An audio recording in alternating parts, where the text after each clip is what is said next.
もし好きな人を手に入れるための条件が全財産を差し出すことだったら、あなたはその関係を受け入れますか？ 2023 年2月2日、東京都府中市、深夜2時、市内のラブホテルに一組の男女がチェックインしました。シャワー浴びたらちょっと寝てもいい？眠そうに目をこすりながらそう口にした女性の名は加藤聖子さん。黒髪で清楚な印象の彼女の視線の先にいたのは白髪混じりの中年男、石川明でした。二人の関係はいわゆるパパ活。石川は加藤さんとの性的関係と引き換えに定期的にお小遣いを渡していたのです。二人は約1年継続してパパ活をしており、加藤さんにとって石川はもはや親と同じくらいに気を許した関係。行為を後回しにして眠ってしまっても咎められることはないほどでした。そして加藤さんが眠りについてしばらくすると、石川は一人その部屋を後にしました。ベッドの上に加藤さんの全裸の遺体を残したまま。パパ活女子の遺体を置き去りにホテルを後にした中年男。30歳差の2人にあった知られざる葛藤とは。男は単なるパパ活だったその関係を真実の愛と勘違いしてしまったんです。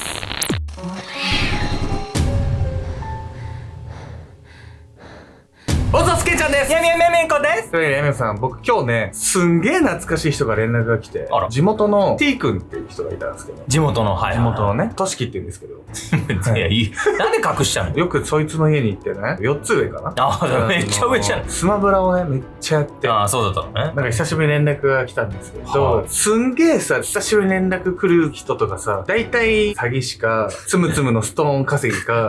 とかだったじゃん。見つけてくれたのさ、嬉しいし。まあそうね。何年ぶりの連絡だったね。中学ぶりか。15、6年ぶりぐらいかもしれないね。というわけで皆さんもね、何かきっかけがあったらね、懐かしいね、人間関係の人に連絡してみるっていうのもね、面白いんじゃないかなと思いますんで、連絡されたもね、嫌な気持ちじゃないと思うんですよ。なので、くれぐれもね、なんかこうゲームの招待とかのリンクは送らないようにしていただければと思います。今回は東京都府中市で起きた殺人事件をご紹介します。この事件では、パパ活をしていた若い女性が相手方の男に殺害されてしまうんです。パパ活って言ったらさ、あんまり知らないような男女が二人きりになって、しかも密室でね、何かトラブルがあってもおかしくない関係性よね。事件にはね、発展せずともトラブルになりやすいな、みたいな印象ですよね。今回の事件では、男が女性に貢ぐ中で、経済的限界を迎え、起こってしまったものとも言われてる。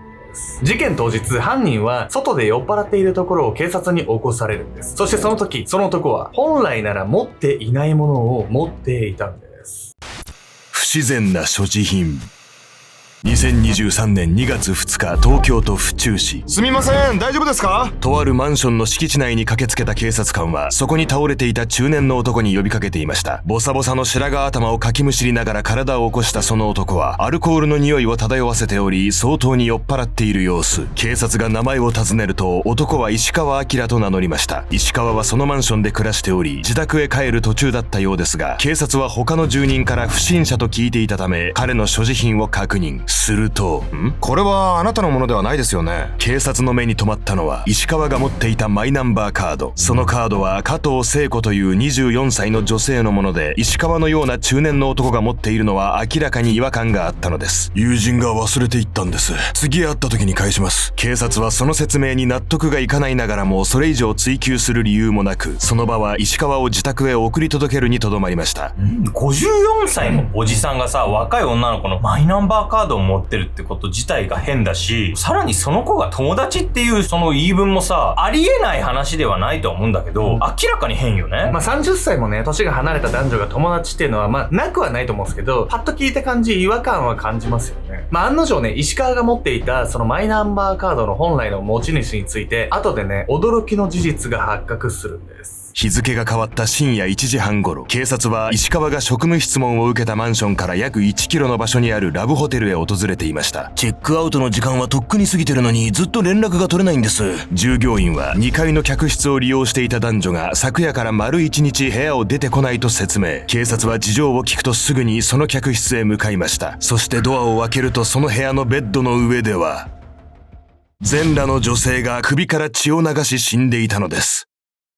ホテルの監視カメラを確認すると、女性は前日の深夜2時頃、中年の男と2人で客室へ入っていくところが映されていました。そして4時間後の明け方6時過ぎ、男は1人で客室を出て行っており、女性が亡くなったのはこの男の仕業であることがほぼ間違いないとされたのです。さらに被害者の身元は府中市内で暮らす加藤聖子さんであることが判明。そう、彼女はつい数時間前に警察が職務質問をした石川明が持っていたマイナンバーカードの本来の持ち主でした。2月3日の早朝5時半、警察は石川の自宅マンションへ向かい、彼の身柄を確保。逮捕された石川は抵抗することなく観念したようにこう言いました。私が殺しました。石川と加藤さんはいわゆるパパ活の関係。約1年間彼女との関係を続けていた石川は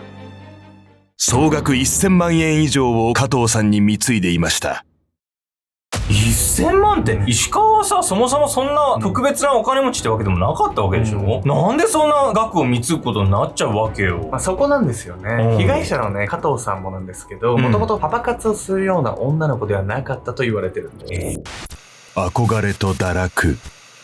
被害者の加藤さんは代々医師を務めてきた家系の長女。家族仲も良く裕福だった彼女は近隣住民からはいわゆるお嬢様と認識されていました。そう言われると、いかにもパパ活とは無縁の女性に見える加藤さん。彼女がその世界に足を踏み入れるきっかけとなったのは自身の母親への憧れでした。私もお母さんみたいにとびきりの美人になりたい。実は加藤さんはまだ1歳の頃に母親を亡くしているのですが、彼女は母親が美人で有名だったという話を何度も聞かされて育ったのです。そんな母親への憧れはいつしかアイドルになりたいという夢に。高校卒業後、加藤さんはオーディションを経てアイドルグループへ所属。専門学校へ通いながら本格的な活動を開始するのです。加藤さんはアイドルをやってたわけね。でもそれがパパ活とどう関係してくるのよ。実は加藤さんがパパ活に走ったのは、ここで挫折を経験したからなんです。晴れて夢だったアイドルになった加藤さんでしたが、専門学校へ通いながらの活動は甘くはありませんでした。彼女は学業との両立ができず、たびたびレッスンに遅刻し、振り付けもまともに覚えられない状態。他のメンバーの足を引っ張ってしまう加藤さんはグループ内でも孤立してしまい、わずか4ヶ月で脱退を余儀なくされるのです。それでも加藤さんの女の子として注目されたいという気持ちは変わりませんでした。彼女は以降、メイド喫茶やコンカフェなど、いわゆる女性らしさを売りにする仕事を選んで働き、最終的に新宿歌舞伎町のキャバクラ店へ。そして懸命に働くその日々の中、加藤さんは常に孤独でした。彼女は元来シャイでグループに馴染むのが苦手な性格。職を転々としたのはどの店でも人間関係がうまくいかなかったせいでもあったのです。気づけば実家とも疎遠になってしまい、さらに孤独を極めていった彼女は心の穴を埋めるかのようにホストクラブで散財。定職についていない加藤さんがそんな生活を送ればたちまち困ってしまうのは目に見えていました。お金が全然ない。どうしよう。加藤さんの友人曰く、彼女は経済的困窮から私はもう終わりだと口にするほど病んでいたとも。ここで彼女はパパ活と出会ってしまうのです。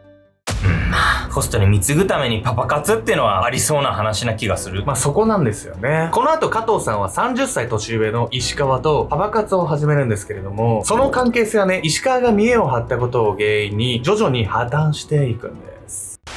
要求と枯渇。ホストクラブにはまり、一度に100万単位のお金を使ってしまうこともあった加藤さん。彼女は早急に支援してくれる人を探そうと、マッチングアプリで複数の男性と接触。そのうちの一人が今回の事件の犯人、石川明でした。一応年収は1000万あるから、たくさんお小遣いをあげられるよ。加藤さんは証拠として源泉徴収票まで見せてきた石川を信用し、彼との交際を始めました。二人は石川の自宅マンションや新宿のホテルで定期的に会い、体の関係を持つように。石川と会うたび、加藤さんは毎回10万円の小遣いを受け取っていたといいます。しかし、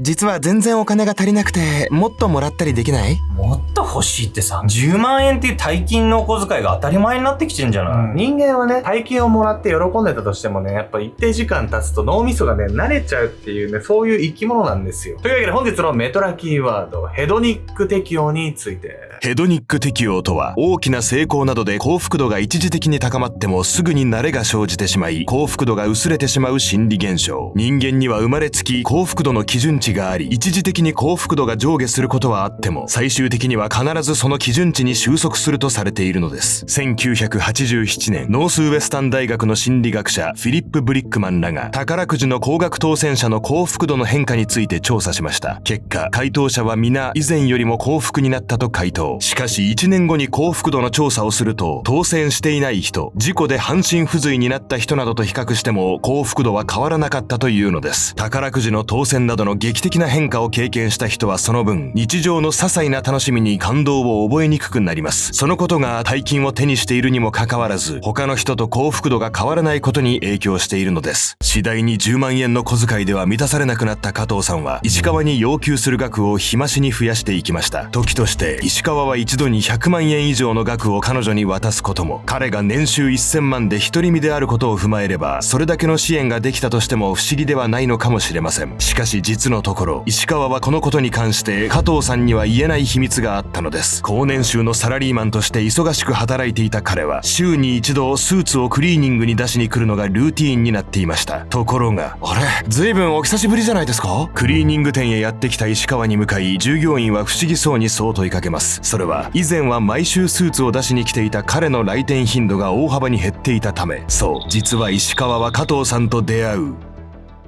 4年前から無職になっていたのです。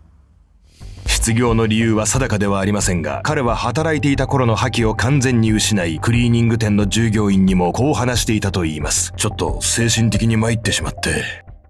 無職って、それで1回に10万円も100万円も上げてさ、持つわけないじゃないのよ。年収1000万だなんて見え張っちゃったもんだからこんなことになっちゃったんでしょ。石川の中でね、加藤さんとの関係っていうのはただのパパ活ではなくなっていて、支援をやめるっていうのはね、選択肢からなくなってたんですよ。しかしね、石川のね、その考えっていうのは加藤さんの考えとは違っていて、それが今回の事件の引き金になったと言われているんです。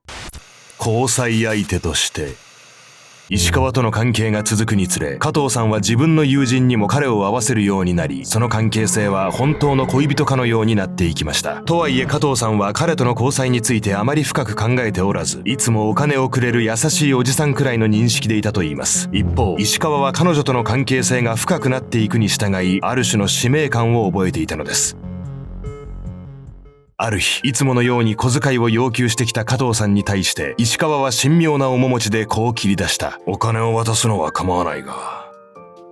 借用書を書いてくれ。大人としていつまでも人のお金で好き放題するのは良くない。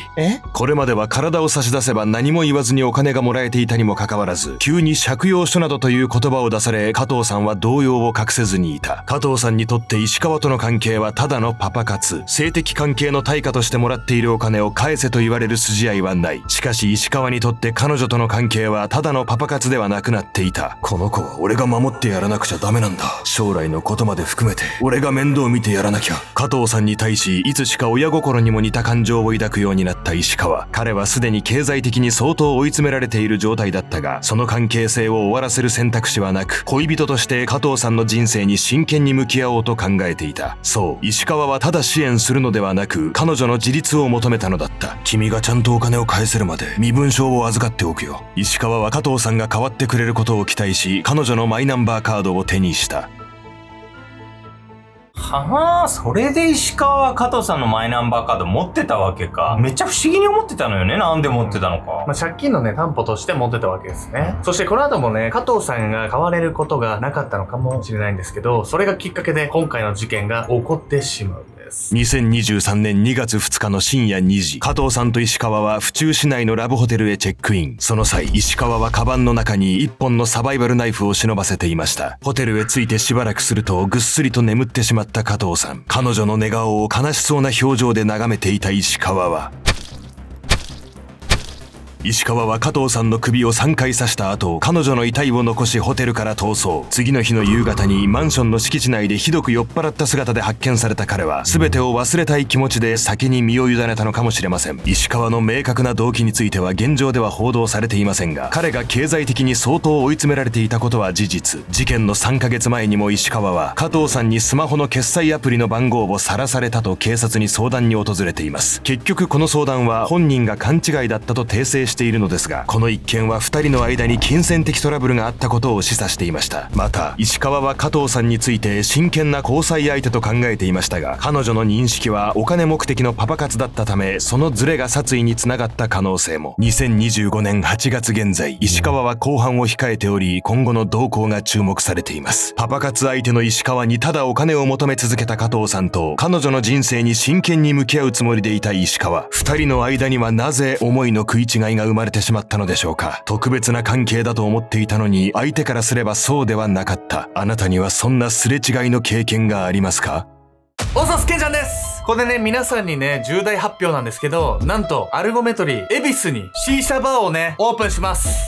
もちろんね、最高の C 社は作りつつも、店内に流してる曲を流行りの J-POP とかじゃなくて、ジャズとか、聴きやすいクラシックだったりとか、内装はアンティークのね、食器だったりとか、ちょっとそういう、いわゆるヨーロッパの純喫茶みたいな大人の空間をね、作っていこうかなと思っていまして、で、店内には間接照明とかでね、暗さと明るさのバランスを取りつつ、すごいね、素敵な空間を作ろうと思ってますと。ちょっと最近ね、恵比寿にある、もうすでに C 社バーとして運営しているところを買い取りまして、ただその名前とか中身でやるんじゃなくて、もう内装も全部変えて、ほぼ買い取った意味そんなないんですけど、もう作り直して、新しいブランドとしてね、やっていこうかなと思いますと。で、ちょっとそれにあたってですね、一番大事なのって、やっぱり人だと思うんですよね。お店で働いてる人だったりとか。ね、内装とかもね、大事なんですけど、やっぱり人だよねっていうところで、というわけでこの度、恵比寿の C 社バーのですね、オープニングメンバーを募集したいと思います。